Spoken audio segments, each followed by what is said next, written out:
इस वीडियो को देखने के बाद आप एक चीज समझ जाओगे कि क्लाइंट कैसे मिलते हैं, एडवोकेट्स पैसे कैसे कमाते हैं। ठीक है, और क्लाइंट जो आ जाते हैं उनको कैसे रोके रखना है, अदरवाइज जो क्लाइंट आते भी है ना वो भी चले जाएंगे आपसे।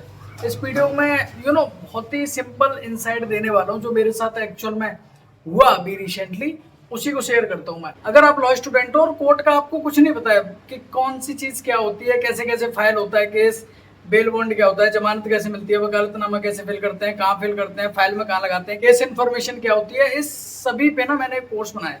ठीक है, इसको आप परचेस कर सकते हो अगर आप चीजों को सीखने में दिक्कत आ रही है, सीनियर नहीं सिखा पा रहे हैं आपको, या फिर आपको इंटेंसिव नहीं मिल पा रही है किसी भी वजह से, तो आप इस कोर्स को परचेस कर सकते हैं। इसकी फीस इतनी कम है, मुझे पता है कि इंटर्न्स के पास ज्यादा पैसे होते नहीं, लॉ स्टूडेंट पैसे के लिए वैसे भी स्ट्रगल करते हैं, तो इस कोर्स की ना फीस बहुत ही कम रखी गई है और ये लाइफ टाइम तक आपके पास अवेलेबल रहने वाला है। ऐसा नहीं कि इसकी वैलिडिटी कुछ रहने वाली है 2 महीने 4 महीने ना, बिल्कुल लाइफ टाइम तक रहने वाली है। अगर इस कोर्स को लेना चाहते हैं तो इस व्हाट्सएप नंबर पे कोर्स लिख के मेरे को सेंड कर सकते हैं। मैं गया था अभी सूरजपुर कोर्ट में, कुछ काम से गया था, अपना ही मैटर लगा हुआ था, मेरे सीनियर का मैटर लगा हुआ था, मेरा पर्सनल मैटर नहीं था।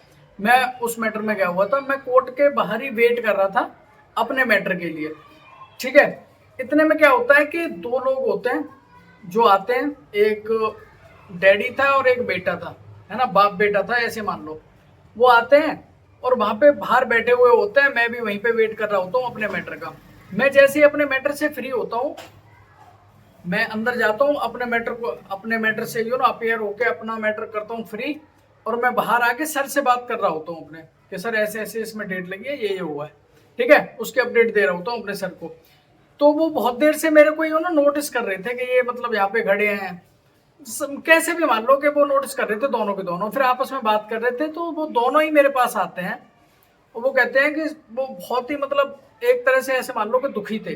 वो कह रहे थे हमारा भी मैटर इसी कोर्ट में लगा हुआ था और आज ही लगा हुआ था, तो हमारी अपीयरेंस वगैरह तो अभी हो गई है, लेकिन जो हमारे एडवोकेट साहब हैं वो हमको ना कुछ बताते नहीं है। मतलब हमारी अपीयरेंस करा देंगे, हमसे पैसे ले जाएंगे और फिर चले जाएंगे, हमें ये नहीं पता हमारे मैटर में चल क्या रहा है, हो क्या रहा है, क्या होगा क्या नहीं होगा। मतलब उनके पास कोई अपडेट नहीं थी अपने मैटर के बारे में, और जबकि मैटर भी उन्हीं का था।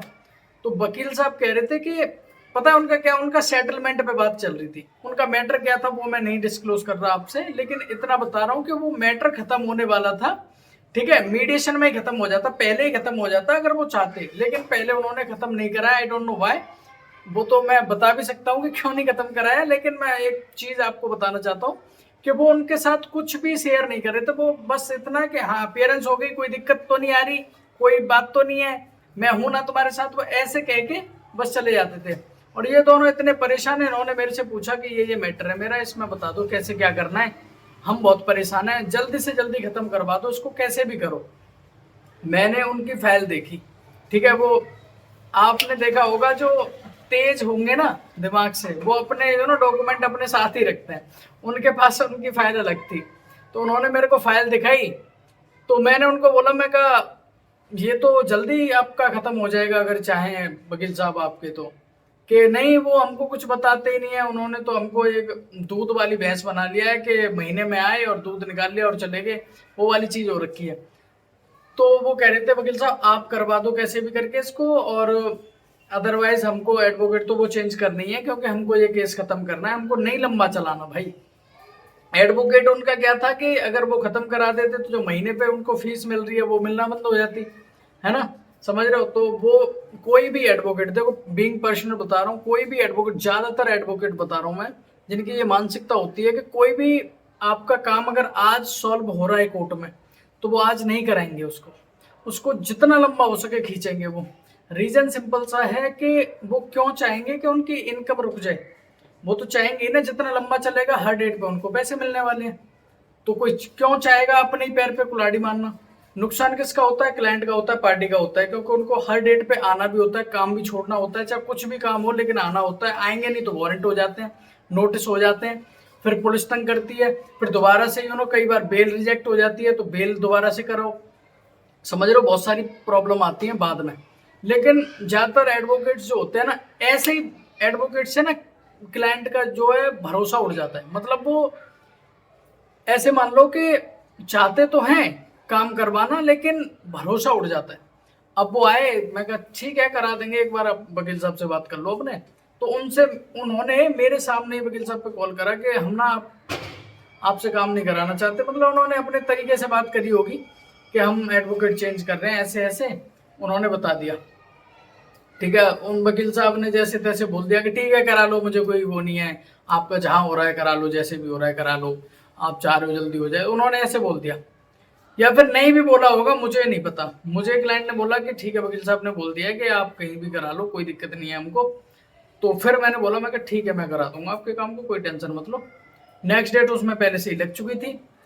क्लाइंट ने तुरंत तो पैसे दिए मेरे को कि ये लो पैसे, जो भी मैंने मांगे थे उनसे कि इतने पैसे लगेंगे इसमें। क्लाइंट ने पहले तो सबसे पहले पैसे दिए कि ये पैसे ले लो वकील साहब, लेकिन हमारा काम हो जाना चाहिए, समझ रहे हो, क्योंकि वो काफी टाइम से मेरे को नोटिस कर रहे थे, मैं काम में इतना व्यस्त था अपने में, कोर्ट के बाहर कोर्ट के अंदर भी, कि मैं किसी को देख ही नहीं रहा था कि कौन क्या कर रहा है।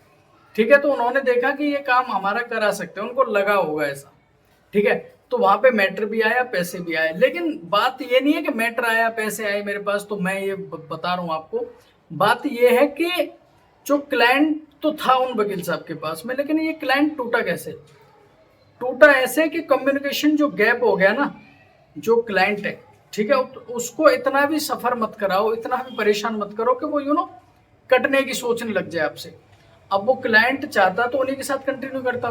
वो जो वकील साहब हैं अपने क्लाइंट का विश्वास जीत के रखते हैं, उसको सारी चीजें नहीं तो कुछ चीजें ऐसी बताते जिससे उसके माइंड में ये रहता है कि हाँ मेरे फाइल में, मेरे मैटर में काम चल रहा है और मेरे को कोई दिक्कत नहीं आएगी। दुधारू भैंस बनाओ तो उसको खिलाना भी होता है अच्छे से, समझ रहे हो। यहाँ पे थोड़ा डबल मीनिंग बोला है मैंने, लेकिन अगर जो समझ गया होगा वो ठीक है। तो मेन चीज यही है।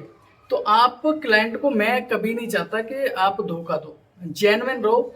वही क्लाइंट जो आज आप काम करा दोगे, मान लो आपका फिनिश हो जाएगा जल्दी से जल्दी, उस क्लाइंट का मैं भी नेक्स्ट डेट पे फिनिश ही करा दूंगा, कोई दिक्कत नहीं है उसमें, मीडिएशन में लगा के हो जाएगा वो खत्म, क्योंकि पार्टी चाहती है, तो उसमें कोई दिक्कत आने वाली नहीं है। व्हाट, अभी मैंने हाल ही में एक वीडियो अपलोड करी थी जिसमें मैंने क्लियरली बताया हुआ था, उनमें से कुछ पॉइंट्स मैंने ऐसे क्लियर करे थे आपके कि how to become a good lawyer. मैंने इस टॉपिक पे ना कई सारे पॉइंटर्स बताए थे कि कैसे कैसे आप एक अच्छे एडवोकेट बन सकते हो। उनमें से एक पॉइंट ये भी था कि how to gain a trust of a client, of our client. ये यहाँ पे बहुत इंपॉर्टेंट रहा। आप पूरी सिनेरियो को देखिए, पूरी स्टोरी को आप ध्यान से ऑब्जर्व करिए, है ना। ऐसा नहीं, ये स्टोरी सिर्फ इसीलिए नहीं बताई मैंने ताकि आप सुन के हटा दें इसको।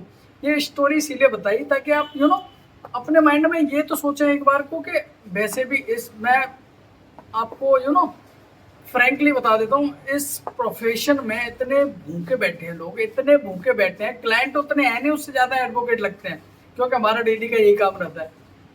तो क्लाइंट एक है, उसको लेने वाले काफी एडवोकेट्स हैं। तो बहुत ज्यादा मारा मारी है इस प्रोफेशन में। अगर आपके पास कोई क्लाइंट है भी और वो आपसे कट के जा रहा है, तो समझ रहे हो दिक्कत कहाँ पे आ रही है। क्लाइंट तो किसी के सगे होते ही नहीं है, ये तो करेक्ट बात है। मेरे सर ने बताया था कि क्लाइंट, हमेशा याद रखना कि क्लाइंट किसी के सगे नहीं होते, वो कभी भी किसी के पास भी जा सकते हैं। तो ये तो बात सही है, लेकिन यहाँ इस स्टोरी को आप अगर सुनोगे, देखोगे, तो यहाँ पे आपको क्लियरली पता चलेगा कि कहाँ पे कौन गलत है, किसकी गलती है। यहाँ पे जेन्युइनली जो मेरे को लग रहा है, वो एडवोकेट साहब अपने क्लाइंट का ट्रस्ट गेन नहीं कर पाए, ट्रस्ट को नहीं जीत पाए। उसका रीजन सिंपल से यही है कि उनको लग रहा है कि भाई बस पैसे खींचते रहो, पैसे खींचते रहो, लेकिन पैसे कमाओ। मैं ये नहीं कह रहा पैसे मत कमाओ या पैसे मत लो या कम पैसे लो। आपको जैसे क्लाइंट से पट रही है, जैसे क्लाइंट आ रहा है आपके पास, जो जिस भी लेवल का आ रहा है, हाई लेवल के भी होते हैं, कुछ गरीब भी होते हैं, तो जिस लेवल का भी आ रहा है उस हिसाब से आप टैकल करो, कोई दिक्कत नहीं है। मैं कहना ये चाह रहा हूँ कि अगर आपके पास कोई क्लाइंट है भी, तो उसको उस हिसाब से उसके मैटर के बारे में तो नॉलेज दे दो, ताकि उसको ये लगे कि हाँ चीजें सही चल रही है उसके मैटर में। ऐसा नहीं कि कुछ नहीं हो रहा है या फिर वो फंस सकता है आगे चल के। ऐसा ना हो कि मतलब चीजें तो चल रही हैं लेकिन वो फंस सकता है वहां पे जाके। तो इसीलिए इन एडवोकेट की मेरे को यही गलती लगी कि वो अपने क्लाइंट को आपको मैं इसीलिए बता रहा हूँ, ये नॉर्मल पीपल्स के लिए नहीं है। आप अगर लॉ फील्ड में हो तो आपके लिए वीडियो इंपॉर्टेंट है, क्योंकि आपको ये महसूस होना चाहिए, आपको ये पता होना चाहिए कि क्लाइंट वैसे तो आ नहीं रहे, है ना, वैसे तो आ नहीं रहे क्लाइंट। अगर कोई क्लाइंट आ भी रहा है और वो भी आपके पास से चला जाता है, तो गलती फिर कहाँ पे है, ठीक है। तो अच्छा वकील आप कई बार पूछते हो how to become a good lawyer and successful lawyer. This is the reason why most of the advocates don't get the top of the advocacy. This is one of the main reason। क्योंकि जब आप clients को ही handle नहीं कर पाओगे, client को ही satisfied नहीं कर पाओगे उसी के केस में, उसी को लेके, तो वो तो भाई कटेगा फिर, सिंपल सी बात है। और फिर लेने वाले भूखे इतने बैठे हैं, जैसे मैंने उसको चुटकी में बोल दिया कि हाँ भाई चल मैं करा दूंगा, अगर मैं नहीं करता वो किसी और के पास जाता, वो उससे कराता, सिंपल सी बात है। क्योंकि अगर क्लाइंट ने एक बार मन बना लिया कि मेरे को इनसे काम नहीं कराना है, तो वो कहीं ना कहीं, ये श्योर बात है, ये 100% बात है कि वो कहीं ना कहीं तो उस काम को करवाएगा। चाहे आप करो तो बेटर है, आप नहीं करोगे तो वो किसी और के पास जाएगा, सिंपल सी बात है। अगर आप इस प्रोफेशन में हो, अब आपको ये नहीं लगना चाहिए कि मैंने उनका क्लाइंट काट दिया, ये बहुत चलता है इस प्रोफेशन में। क्लाइंट काटने वाली चीजें इतनी ज्यादा हैं, मैं क्या बताऊं, है ना। तो ऐसा नहीं है यहाँ पे मैंने किसी का क्लाइंट नहीं काटा, क्लाइंट खुद मेरे पास आया, मैं क्लाइंट को नहीं जानता, इवन मैं एडवोकेट को भी नहीं जानता, है ना। सूरजपुर कोर्ट की बात बता रहा हूँ, नोएडा, ठीक है। तो वहां पे सिंपल से ये चीजें हुई मेरे साथ।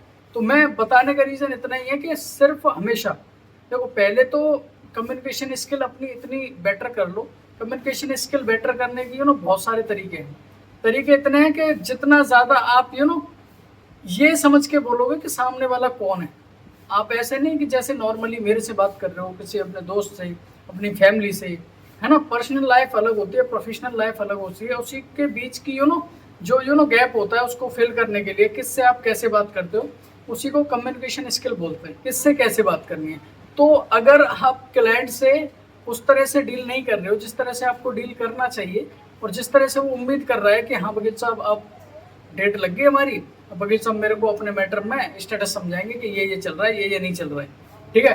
और कई सारे एडवोकेट ऐसे भी होते हैं, मैंने काफ़ी सारी क्वेरीज सुनी है कि मतलब उनका मैटर चल रहा है, वकील साहब फ़ोन ही नहीं उठा रहे, वो डेट पे आ रहे हैं तब बता रहे हैं। जैसे मेरे काफ़ी बार मैंने देखा है कि वो कहते हैं वकील साहब फ़ोन तो उठा लिया करो वकील साहब, और वो परेशान रहते हैं काफ़ी, और वो उनके पास आते हैं स्टिल, और फिर उनसे शिकायत करते हैं, और फिर भी सेम उनका रहता है, वकील साहब का एक ही बहाना रहता है, भाई कोर्ट में होता हूँ मैं कैसे उठा लूँ, मैं काम करता हूँ कैसे उठा लूँ, भाई मैं ऑफिस में होता हूँ, मीटिंग में होता हूँ। There are so many excuses advocates have. लेकिन अगर आप जेन्युइनली मीटिंग में हो, जेन्युइनली बिजी हो, तब तो ठीक है। लेकिन अगर आप क्लाइंट की नहीं सुनोगे तो वो सिंपल से अंदर से उनके आता है कि चलो हटाओ ना, यही थोड़ी वकील है, बहुत सारे वकील हैं, हम किसी और से करवाएंगे, पैसे इनको दे रहे हैं, पैसे उनको दे देंगे, हमें तो काम से मतलब अपने, सिंपल सी बात है। किसी को रिश्तेदारी तो नहीं निभानी, अगर वो आपका रिश्तेदार नहीं है, अगर आप वो आपके रिलेशन में नहीं है, तो आप उसको थोड़ी ना रिश्तेदारी निभानी आपसे। वो तो सिंपल से अगर हम इनको पैसे दे रहे हैं किसी और को भी देंगे, सिंपल सी बात है।